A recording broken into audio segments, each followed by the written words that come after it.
I kind of want to start uploading full video versions to Anchor in addition to the split audio versions, because Anchor seems to like the video stuff we put up. We get more plays on that. I think it recommends it via Spotify. But it would juice the play numbers a little bit, which is not fair to the sponsors. So do we know if Ruby Dalla has been allowed to talk today? Because there's a debate going on. The debate just started. The debate just started. So why don't we can we go to you can't pull it up. We're gonna get no, I'm not gonna go to it, but I'm gonna go to the She appealed the decision. And of course she did. She was unfairly denied the opportunity. Like these people. Chandra didn't appeal. He didn't. Yeah. He didn't. I don't think he had this. I don't think he had quite as much support behind him as she did. I think he had more. Really? I think he was the ultimate protest vote. And it seemed like he had a lot more traction on X than Ruby did. And he got it far earlier than anybody else. Ruby was just she picked up whatever was left off for the most part from Chandra. People were still even contemplating, I'm going to vote maybe for Freeland, or because like she's an alternative to Carney. So when Chandra left, it just people were just lost in a way. It was unfortunate. But we have the same thing now. Like for people who wondering what the fuck we're talking about, it's on CBC's website. I'll put the link in the chat. You guys can watch. So Ruby Dalla, I mais tu le conférences en français. Very good. And she was kicked out of the Liberal Party just the same way Chandra was, but it was because of extremely serious violations. Allegations. Violations. This is according to CBC. She says, but I don't, whatever. Anyway, it's to do with funding. But the fact that she was informed of this while live in an interview with CBC, that fair or foul. Where do you come down? I think that's pretty shitty. Me too. On two different fronts. Number one, he shouldn't have told her. Number two, they should have informed her. Totally. But the CBC is is an arm of the Liberal Party. We all know this now. It's beyond a reasonable doubt at this point. And so I'm not surprised by this. It's completely foul. The people on CBC need to be unemployed, honestly. And, when people, no, they do. When people talk about, listen, we'll talk about Ruby in a second, the sort of unfair nature of this whole thing. But when people talk about whether or not the CBC is in the pocket of the Liberal Party, the CBC will, with a straight face, tell you that they do unbiased journalism, that they don't carry water for any party, that they're not in bed with any party. And then you see something like this. This is unfathomable to a thinking person, because a thinking person looks at this and goes, how did the Liberal Party decide it was better to tell the CBC than Ruby? That's a good question you're asking. Well, how did they decide that? Well, I'm not convinced that they didn't do that on purpose, because they don't want to tell her. I think that the CBC in subsequent reporting sort of said the quiet part out loud, that they don't want Ruby taking shots at Carney on stage all night. They don't want anyone taking shots at Carney on stage all night, because he is the king in waiting, I should say. And, for her to get disqualified over, pretty rich, right? Foreign interference in an election. Fuck, since when is that a big deal for the Liberals? It's been fucking 5 years. No. Going on. Here it is. They're saying the involvement of a non-Canadian citizen in her campaign. Oh, God. So, and they say that it alleges amounts to foreign interference, which happened. So, a non-Canadian citizen in her campaign. Does that mean any non-Canadian citizen that's helping any of these candidates they should also be subjected? Where's Carney's disclosures? Yeah. These people are full of shit. They're full of shit. I would imagine in each of their campaigns, there is a non-Canadian helping them out, because Canada, there's a ton of non-Canadians in Canada, a ton of them. And I would imagine one of them would be helping them just because, they like the individual, or they like the campaign, or a friend invited them, or whatever. Does that make them disqualified? No. Fuck. Okay, this country is created on immigration, and you're going to be disqualifying somebody. She's first generation, whatever the fuck. It's an impossibly corrupt process. It's not limited. Yeah, it's not limited to the Liberals. Like, I tweeted earlier today, Preston Brown went through the same thing. Now, mind you, The reasons for excluding him were a little different and a little more severe, I think. I think it was like related to sexual misconduct. Make of that what you will. But the idea that the timing of that was just it's unbelievable. And by the way, how come it's only candidates that seem to be gaining momentum on Twitter? I'll tell you why. Because Twitter is where the decisions are actually made, not this fake Canada polling Twitter thing, not fucking CBC, not fucking Carney's meetups where it's like everyone there has one foot in the grave and another foot on a banana peel. They're fucking all 80 years old. Do you remember on their fucking phones? The Rolls Royce that showed up? Yeah, like come on. Like you know what that reminded me of? Major League when Wesley Snipes, Willie Mays Hayes showed up with his right. That's what it reminded me of. It's ridiculous. It's ridiculous. Like Carney is a joke, man. He's a joke. And you know, I don't often use language that pointed on people who are not in elected office because they're private citizens at the end of the day. Carney's a private citizen, but he's put himself in the crosshairs here for me. And the reason that I think it's important to speak on the nonsense is because this guy is claiming to be an outsider when he's been the governor of 2 G7 central banks, claiming to be an outsider when he's negotiated, navigated, and consulted for all economic policies of the Trudeau Liberals over the last 10 years. He's claiming to be an outsider when he's got pictures with Jeffrey fucking Epstein, claiming to be an outsider. And now you got this guy talking about how he's going to come up with 2 separate budgets, one that can be balanced and one that shouldn't have to be. I'm going to make a video on this, like I mentioned. I'm going to start a short video series on this channel. I'm announcing that right now, so I'm accountable for it, called More on Economics. And sometimes it's going to be called Moron Economics. This is probably the latter, because the idea that you can balance half the budget and claim it's balanced and then say shit like, oh, we're investing with the other side. Well, I don't know. I just looked at the Canadian what's the USA equivalent up here? We talked about it before. There's a foreign affairs, whatever it is. Global affairs. Yeah, the global affairs balance sheet and expenditures. Like, come on. The idea that one of these things being balanced is equivalent to a balanced budget and fiscal responsibility and prudence is laughable. And in an environment, you have this fucking tariff dangling over our head. These people, and if this is ever executed, you don't think Canadian economy is going to get fucking wrecked? Don't give a shit. And I'm gonna play something for you here too, okay? Because like Carney and CBC and CTV and all these stupid fucking news agencies. Again, like I'm trying not to get worked up, but it's fucking hard not to, because all these news agencies claiming to be impartial are running story after story about Canadians want Elon Musk's fucking citizenship revoked. Canadians want they want Tesla's banned. They want liquor off of shelves. They want this. They want that. Canadians don't want any of this stuff.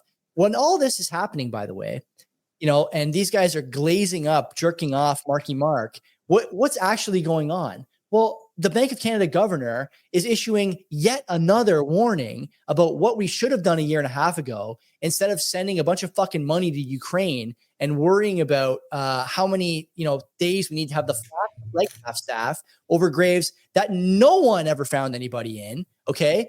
This is what this guy's saying today about what's coming down the pipe. Now you tell me if this sounds like a guy who's got even a fucking shred of optimism for what's coming. He is basically saying, I told you so. Good fucking luck. Let's have a listen.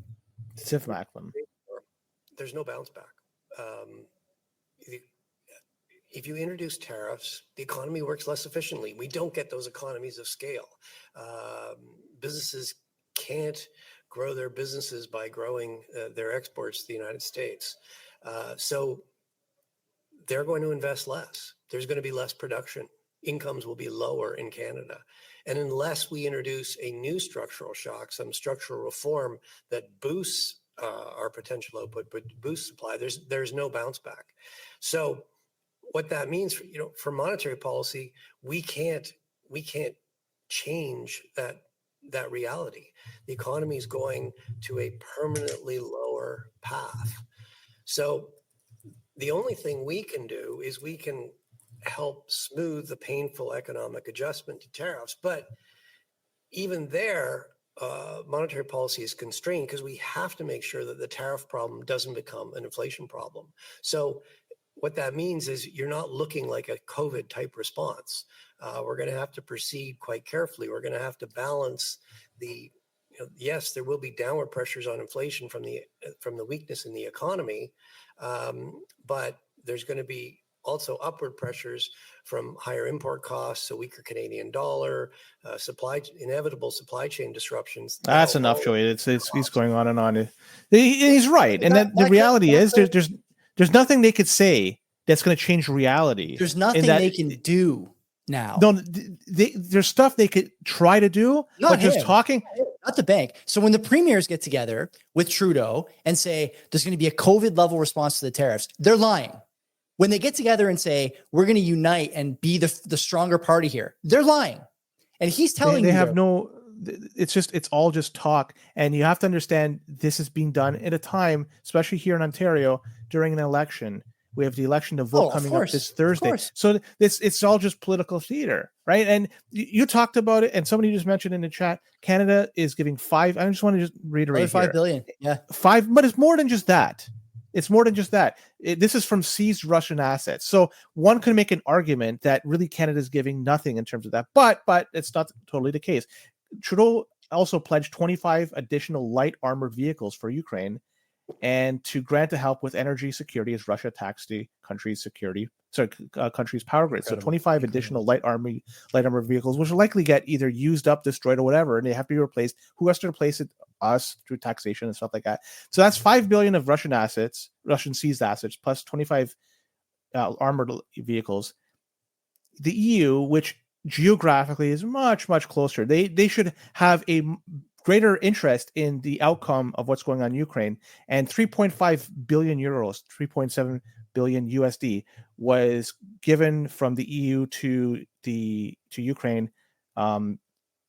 So far less than what Canada is doing. You look at this, and it's just, why are we doing this? We have problems we have to solve here. I understand there's stuff happening globally, but domestically, you open up the door and you can see trash in the streets. You can see homeless in every urban environment. What's the most important thing on people's minds these days? It's the economy. Do people have a job next week? Maybe not. These are the things that really impact. How do we deal with this? Well, let's tighten our belt. It sucks to say, but what's going on elsewhere, at least right now, is their fucking problem. Mm-hmm. Let's deal with our problem. Once we create a Canada that is strong economically, then maybe we could look at the opportunities to help out people overseas. But until then, we don't have the opportunities to help them out and then turn a blind eye to everybody over here. It just doesn't make any sense whatsoever. And another thing you just mentioned, you glossed on it, but we shouldn't be glossed over. The fact that people are talking about stripping the citizenship of a Canadian citizen. Yeah. Why? Like, when you are given citizenship, you have to do heinous acts in order to have that citizenship stripped. Has Elon Musk done whatever should be to be considered stripping a citizenship? No. People come here, they go through the process to become permanent residents and eventually get citizenship. And if you do this, you're setting a precedent that people will never want to come here, because if there's a chance you can get your citizenship stripped just because of the fuck who you're supporting politically, what's the point of coming here? Yeah, you're setting yourself up for failure. I wouldn't want to be from a different country. And let's pick the countries I could go to: Australia, New Zealand, Canada, United States. Why would I go to Canada and then become a citizen of that country? And if I say something wrong, potentially I got my citizenship stripped. This is fucking wrong. Nobody should be subjected to this. Look, the fact that there's a petition going up, people are signing this, they should get their citizenships fucking stripped. Really? Like, come on. Like, that is fucking bullshit. That drives me. And then this all started with the Ruby Dollar thing. And we can't fucking miss this thing. The rot that's over there. 2 visible minorities were kicked out. One is a sitting member of parliament. The second is a former member of parliament, each flying under the banner of the Liberal Party. Yet they can't, for whatever reason, cannot run to be leader of the party. We know why. I don't. Let me go back here. That boils my blood. This is it's a shame to democracy when you do something like this. I totally agree, Len. It's completely unpalatable for anyone with an IQ greater than 45. A couple things, okay? Number one, and it's mentioned in the chat here too, there's never been any intention to actually help Ukraine win this war. Someone is lining their pockets, feathering their nest. We all know this. I saw some hysterical boomer is even too kind of word. He was like a hysterical graybeard, blue plate, breakfast or dinner at 3 p.m. type on CBC, talking to Rosie Barton about how the guardrails have come off the Trump regime and the U.S. no longer cares about protecting democracy abroad. These people are truly retarded. We have never once thought that the money we gave to Ukraine was going to help them win the war. We may have thought it would help us win elections. We may have thought that it would help us enrich some of our friends. We may have thought we'd get kickbacks. We may have thought any number of things. We never thought it was going to help them win the war. No one in the first world ever thought that. Ever. That's number one. Number two, the same people calling for Elon to have his citizenship stripped, do you think they're out in arms trying to have like the Humboldt bus driver or the guys going the wrong way on the 401 who are Indian or the Chinese guys who are walking into casinos with bags of cash? Are they clamoring as hard and as loudly for citizenship stripping in those cases? Of course not. These people are not to be taken seriously. There's no one. I actually would even venture to guess that it's the same style of person who's now like, oh, Wayne Gretzky's no longer a great Canadian because he is friends with Elon Musk or Trump. Like, these people do not represent Canada. The media does not represent Canada or Canadians. The government does not represent Canada or Canadians. And the Liberal Party does not represent Canada or Canadians. The rot is so deep at this point that the idea you can kind of cut it out and continue with the rest of the organism is wrong. Like, you need a nuclear warhead leveling of that whole institution of the sitting parliament, of the Liberal Party, probably of the Conservative Party, for sure of the NDP. Like, the rot is too deep. Even guys like Pierre, like, God bless the guy. Maybe he's going to be a decent PM. Maybe he's not. I have no idea. He's going to get a fair shake. But like, does anyone really think that guy's a competent politician? Anybody? He can't speak for more than 10 seconds at a time. He's only good on TikTok in 80% of the cases. His entire campaign is like one-dimensional, horse blinders, axe attacks. It's played out, man. You got a different opponent now. The game is changing all around you. There's no competent people anywhere I look on the Canadian landscape, except today, suddenly TIFF seeming to make some good points and taking the gloves off a little bit. Like, hey, we told you before that we needed to change the productivity habits of this country. You didn't listen. And now here we are a year and a half later in a circumstance that we could have told you was likely. You guys all pretended was impossible. And now you're paying the consequences. Again, the idea that we have and again, when you say, yeah, we can change things, there's stuff we can do to change things. Like, who is we? Who's going to do it? Like, I'm apathetic and, I don't give a shit what these people want to do. I'm not going to get behind any political party. I'm not going to do boots on the ground, door knocking. I'm certainly not going to run for elected office. So who's going to do it? Competent people in this country either leave, start businesses, are apathetic, stoned on their couch, or some combination of those four things. So who's doing this? It's going to be the same types coming into power. The Karina Goals, Pierre Poilievres, the Freelands, the Carneys. Like, these people, they either don't get it or just hope that you don't get it. And it's like the case in every major country today. I think Trump, for all the guy's faults, you can say what you want. You say what you want. Like, oh, I don't want a president who talks about grabbing chicks by the pussy. So fucking what? You have to take some character flaws when it comes to a guy who's that competent in the fields in which you need him to be competent. And you see the results. The U.S. is going to roll many, many countries over the next 4 years, minimum 4 years. And it's all going to be because, like you said earlier, Len, there was a time to maybe look outward if you had some pet interests or pet causes you wanted to support with taxpayer funds. But that time is not now. And he's the only guy who seems to realize it. His administration is the only administration that seems to realize it. And everyone else is just pretending that it's going to go away or it's going to stop or whatever. Like, I saw that somebody said, Zelensky said the Trump administration won't last forever. The war will outlast him. Like, bro, that war is not even going to outlast the fucking Pope at this rate. Okay. Like, what is the last war against Russia? That's a war of attrition. That was they're going to win. They don't care. And people talk about Russia. I can't think. Napoleon didn't do it. People say, Len, like Ukraine is losing or Ukraine is winning the war. Russia lost 1 million men. Russia losing 1 million men means Russia is winning. There's no one who thinks like you always say, these wars of attrition, you need these guys to lose 1 million men for them to be considered winners. That's how they win. If Russia loses 1 million and the other guys lose 250,000, it's a net gain for Russia. 100%. They'll just keep sending in people. Yeah, like they don't care. Them. They don't fucking care. And that's the way they've always operated. You can't fucking win in a war and attrition against Russia. You're always gonna fucking come out on the losing end. Yeah. I don't know of anybody that's won. Maybe Japan. There's a significant issue with with politicians, the political class here and abroad, except for the United States right now, where just the people in government are just not competent. They don't care. They're just getting filthy rich. Great example. Okay. This video, did you see this video of the USAID staff leaving the building today with their stuff? No. There's a video going around of the USAID people and of course, the media, legacy media in the States. Oh, these people are good people. They're just looking to keep their jobs, blah, blah, blah. They're not corrupt. They're not whatever. There's a woman who's leaving with a box of papers wearing a full fucking fur coat. Okay.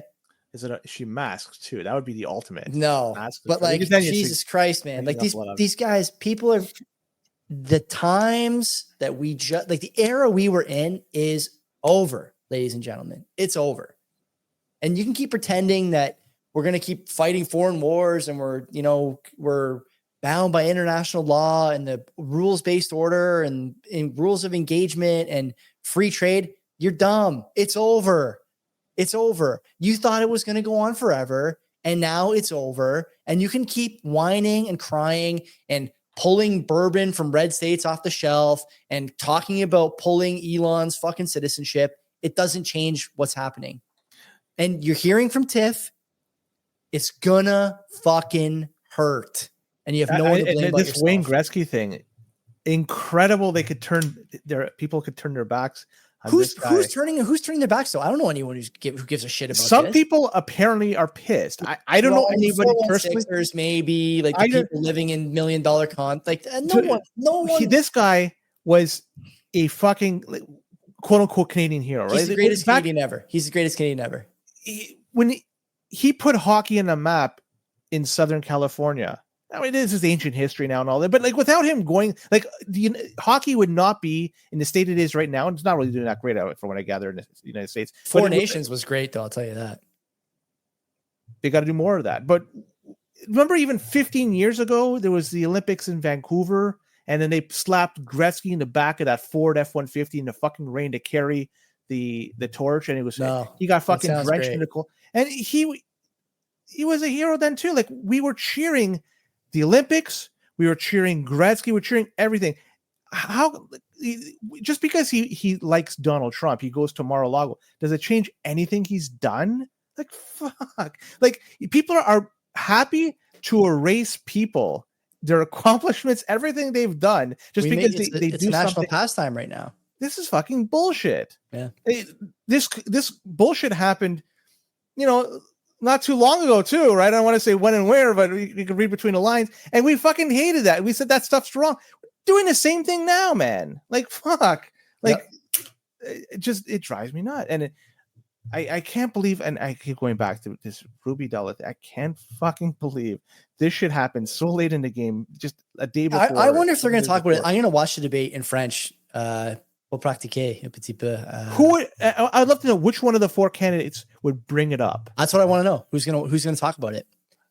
Maybe a question will be proposed by the moderator. The moderator, if the moderators are worth even an ounce of salt, they would do it. And I'm not sure that they will. CPAC, who knows, but we'll see. Joey, I just want to bring up something else. We're talking about global CPAC, affairs. by the way. I keep saying CPAC. Is that the American one or the Canadian one? No, what is ours called? I believe it's a CPAC, I believe, for Canada. Ours is CPAC? Okay. I believe so. Could be wrong. But there's an article from the Toronto Sun. It's a very funny article. It references global affairs, and you touched upon global affairs just a second ago. And there's some interesting stuff that was spent in the past little while. They did a request for information, and they realized that it was $500,000, actually more, was spent on paintings, photos, and even Lego art. Yeah, Joey, Lego art, man. That's cool. Over Lego memes underrated, by the way. Is it? I never fucking. Anyways, this is supposed to be displayed on Canadian embassies, high commissions, consulates, and official residences throughout the world. And the way I look at it, they could have just went to a random grade 3 class in Canada and had anyone fucking do something, and it would have been probably pretty good. $25,000 was paid for a tapestry, by a Calgary-based textile artist. 25 grand for one fucking tapestry.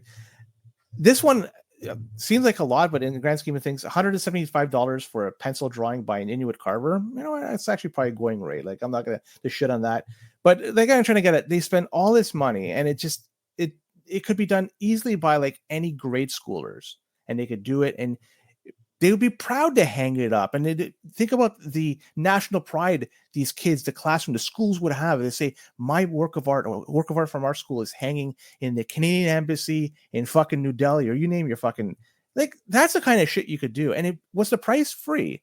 What do you get out of it?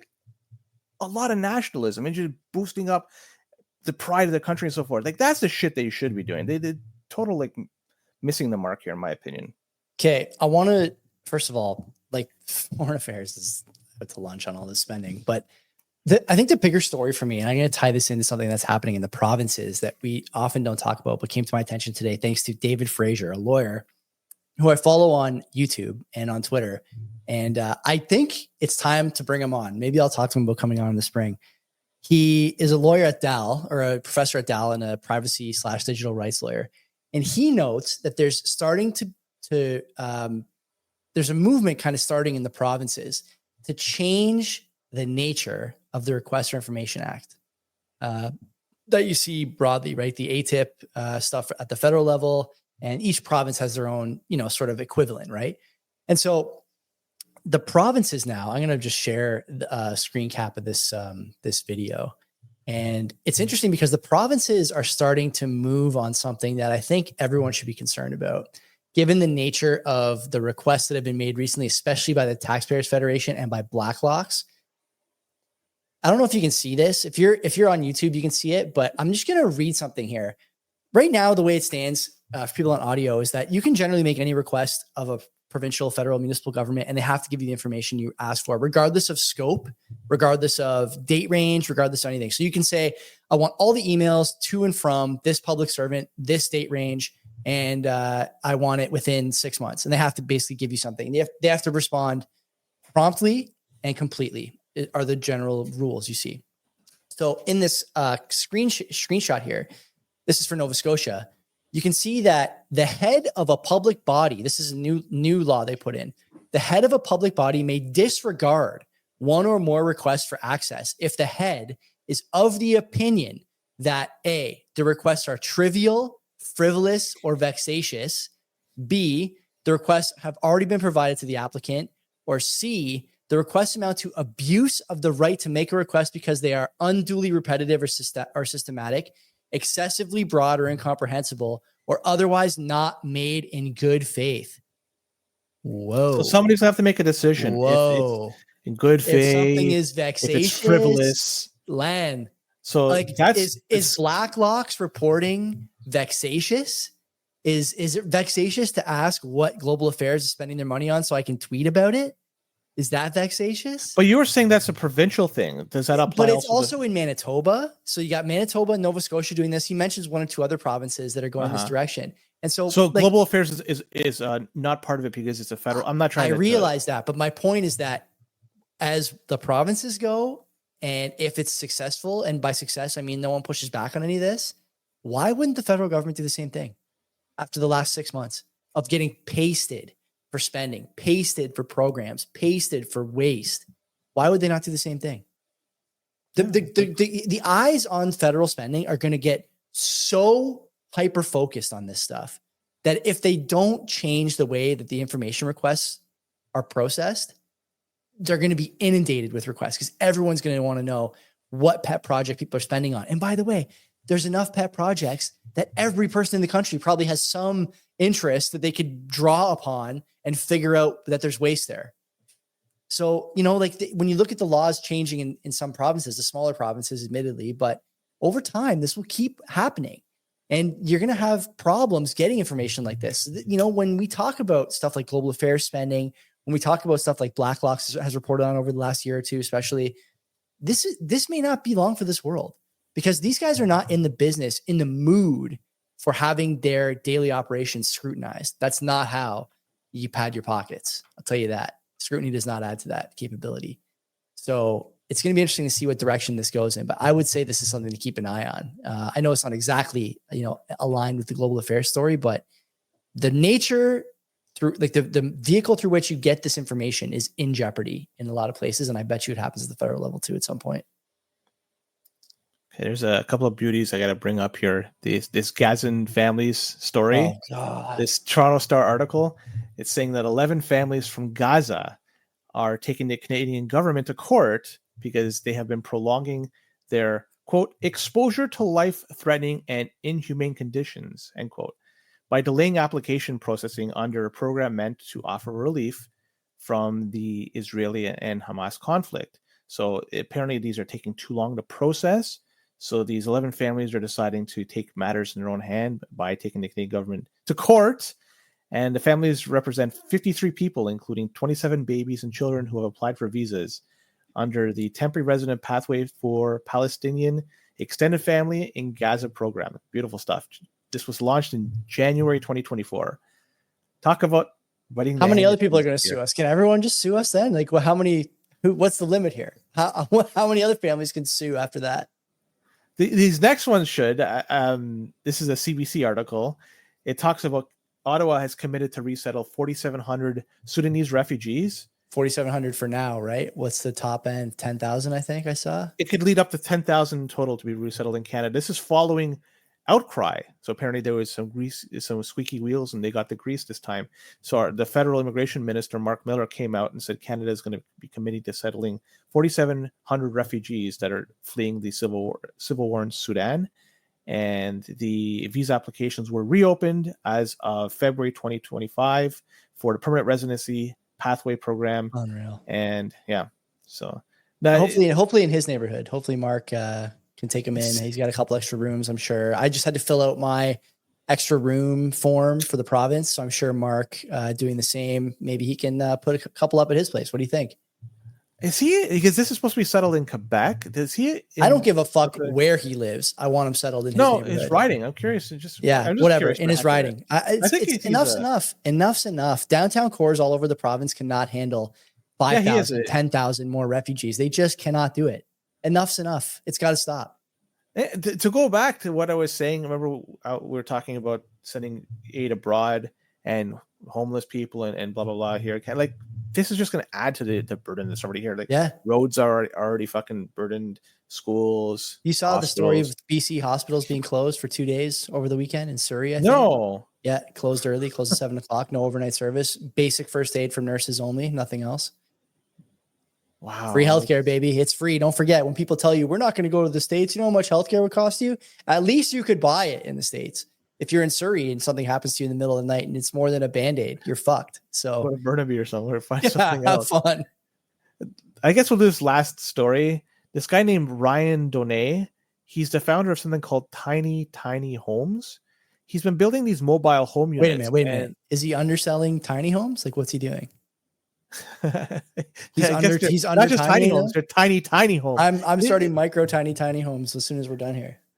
Well, you're in for a lot of competition because I think this guy got it covered. These are little devices, little temporary shelters that are for homeless out there. And he's started building these small modular homes starting last summer. In fact, he registered a nonprofit organization and it's called Tiny Homes. And these are designed with several safety features such as smoke and carbon monoxide detectors and also a fire extinguisher.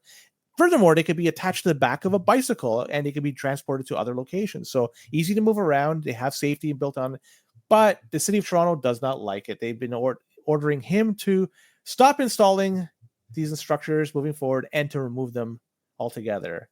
They don't like having them put in public parks and shit like that. The homeless got to go somewhere, right? Say what you want about their. How about to the front lines in Ukraine? We seem to be interested in sending more stuff over that direction. Why don't we try that? Well, that's harsh. I shouldn't have said that. That's harsh. But like, what the fuck are we talking about here? It's like everything we do is just laughable. Well, Canada has said that they're considering sending troops over there to help with the peacekeeping operation. God. So there could be potentially peacekeeping boots in the ground in Ukraine, Canadian. So imagine that. There's no end. There's no end to any of this, Len. We're gonna be doing this show for a decade to come at least. Like there's just no slowing down. It's just speeding up. You would think that as Bitcoin reached 100K, more and more people would be like, "Oh yeah, I just got to get the fuck out of here." We'd run out of content, but no, the content it comes fast and furious. And now, not just dumb mayors, but dumb mayors in scantily clad, outfits. It's like unbelievable. Did you see today's Hamilton City Council gave a platform to some doctor? I guarantee it's a worthless doctorate, worthless discipline, like always. Talking about how Hamilton needs to focus on destabilizing and disrupting Eurocentric parenting in schools, like as opposed to what kind of centric. What I think it just means two parents in a fucking decent place to live, as far as I can tell. Like it's just unbelievable. It's unbelievable what we give an audience to. And the guy who passes her the mic, the guy who's like, he's like, organizing, he's emceeing, whatever there's word for this, but the camera cuts to him before it goes to the girl who's talking about this nonsense initiative. The guy's got a fucking mask on. It's sad. It's so great. It really is sad because my dad is no longer here. He passed about a decade ago, and he's probably rolling his grave, seeing what fucking happened. But my mom is still around, and she immigrated from Italy, just like my dad did. Yeah. And I always say you should go blah blah blah. She's like, I left one country. I'm not going to leave it again. But she left the country to come here, and then to see what's happening with this country. I hope people out there are making plans moving forward. You should be agile. Yeah, absolutely. And when it's too late, it's too late. The best time to start doing it's like planting a tree. The best time to plant a tree is 20 years ago. The second time is today. So start making plans now. Figure out where you have to go. Try getting visas, passports, shit like anything. Because when the time is right, you don't want to be doing this fumbling along when everybody else is doing the same thing. You want to know where you want to go. You want to have knowledge of where you want to go. You want to have confidence you're going to be going somewhere and you're going to be able to live. So do what you got to do. It's so fucking sad considering what has happened in just a short period of time. And it's going to get worse. Yeah, totally. So you say in 10 years we'll still be for sure, but it's going to be the international. We'll be in different locations. Yeah, that's a sad reality. We'll buy the CBP will own in the real estate portfolio for the business. We'll own a little studio we can go to somewhere nice. But we're gonna go like a common area, sure. I'll meet you in the common room for the show. So that's the reality. It's going to be the International Bitcoiners podcast, and then sometime in the future. Really good job tonight, everyone. Chat as always, banging. Join the Discord. I'll post some exclusive workout content there or something. I don't know. Yeah. So look out for the interview with the Bitcoin Way on Wednesday, Tony, and then Len taking over for the interviews for a bit. But yeah, we're rolling right along here on CBP. So hang in, lots to talk about, lots to do. And until next time, friends and enemies, take care of yourself. And don't forget to pay your rainwater tax.